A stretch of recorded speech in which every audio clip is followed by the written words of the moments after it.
Hi doctor, ഈ varicose vein hernia എന്നീ അസുഖങ്ങൾക്ക് ശേഷം സർജറി കഴിഞ്ഞാൽ അന്ന് തന്നെ നമുക്ക് വീട്ടിൽ പോകാം എന്നൊരു കോൺസെപ്റ്റ് ഉണ്ടല്ലോ, അതിനെപ്പറ്റി ഒന്ന് പറയാമോ?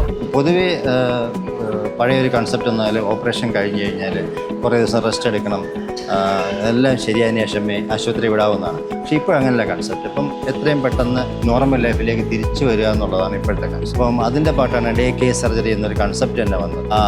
അങ്ങനെ വെരിക്കോസ് വെയിൻ ഹെർണിയ എന്ന് പറഞ്ഞാൽ കുറഞ്ഞ റിസ്ക്കുള്ള, ശരീരത്തിൽ വളരെ കുറച്ച് മുറിവുകൾ മാത്രം ഉണ്ടാക്കുന്ന ടൈപ്പ് സർജറികൾക്ക് അന്ന് തന്നെ ആശുപത്രി വിടാനുള്ളൊരു സജഷനാണ് നമ്മൾ കൊടുക്കുക. പൊതുവേ ഇങ്ങനത്തെ വീട്ടിൽ വിടാൻ പറ്റുന്ന പേഷ്യൻ്റ് നമ്മൾ സെലക്റ്റീവായിട്ടാണ് ഡിസൈഡ് ചെയ്യുന്നത്. കാര്യം അവർക്ക് മറ്റ് കോംപ്ലിക്കേഷൻസ് പാടില്ല, നല്ലൊരു മോണിറ്ററിങ് വേണ്ട, വലിയ ഹെർണിയ അല്ലെങ്കിൽ കുറേ അധികം പാർട്ടിൽ ഓപ്പറേഷൻ മുറിവുകൾ ഉണ്ടാവുക, അങ്ങനെയുള്ള ആളുകൾക്ക് നമ്മൾ ഒരു നൈറ്റ് ഇവിടെ ഹോൾഡ് ചെയ്യും. അല്ലാത്ത പേഷ്യൻസിനൊക്കെ നമുക്ക് വീട്ടിൽ വിടാൻ പറ്റും. കാരണം അവർക്ക് സാധാരണയായിട്ട് വേണ്ടത് കുറച്ച് പെയിൻ കില്ലറും ചിലപ്പോൾ 1-2 ആൻറ്റിബയോട്ടിക്കും മാത്രമായിരിക്കും.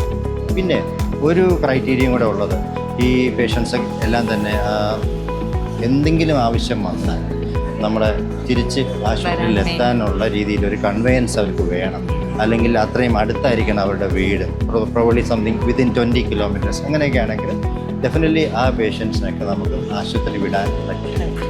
ഇതിനൊരു അഡ്വാൻറ്റേജ് ഉള്ളത്, ഓപ്പറേഷൻ റിലേറ്റഡുള്ള കോംപ്ലിക്കേഷൻസ് വളരെ കുറവായിരിക്കും. ഉദാഹരണമായിട്ട് ഈ ഓപ്പറേഷൻ കഴിഞ്ഞ് ബെഡിലേക്ക് കിടക്കുന്ന പേഷ്യൻസിനുള്ള പ്രോബ്ലം എന്ന് പറഞ്ഞാൽ വെയിനകത്ത് ക്ലോട്ട് ഉണ്ടാവുക, സോസിയോസിൽ ന്യൂമോണിയ ഉണ്ടാവുക, ഇങ്ങനെയുള്ള പ്രോബ്ലംസൊക്കെ വരും. ഇതെല്ലാം മിനിമൈസ് ചെയ്യാനായിട്ട് അവർ എത്രയും പെട്ടെന്ന് നോർമൽ ലൈഫിലേക്ക് തിരിച്ചുകൊണ്ടുവന്ന് ആക്റ്റീവ് ആവുന്നതുകൊണ്ട് സാധിക്കും. മാത്രമല്ല ഇക്കാലത്ത് എല്ലാവരും വർക്കിംഗ് ആണ്.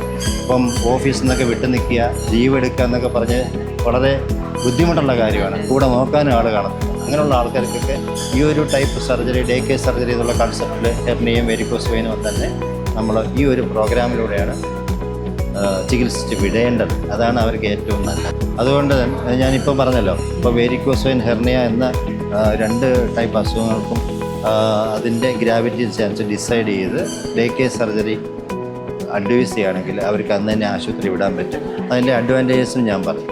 സോ അതുകൊണ്ട് നമ്മളെല്ലാം അഡ്വൈസ് ചെയ്യേണ്ടത് ഡേ കേസ് സർജറി തന്നെയാണ്. മോസ്റ്റ് ഓഫ് ദ സർജറീസ് പേഷ്യൻസിനും ഡോക്ടേഴ്സിനും ആശുപത്രിക്കും എല്ലാവർക്കും വളരെ കൺവീനിയൻ്റ് ആണ്. ചിലവുകൾ കുറയും.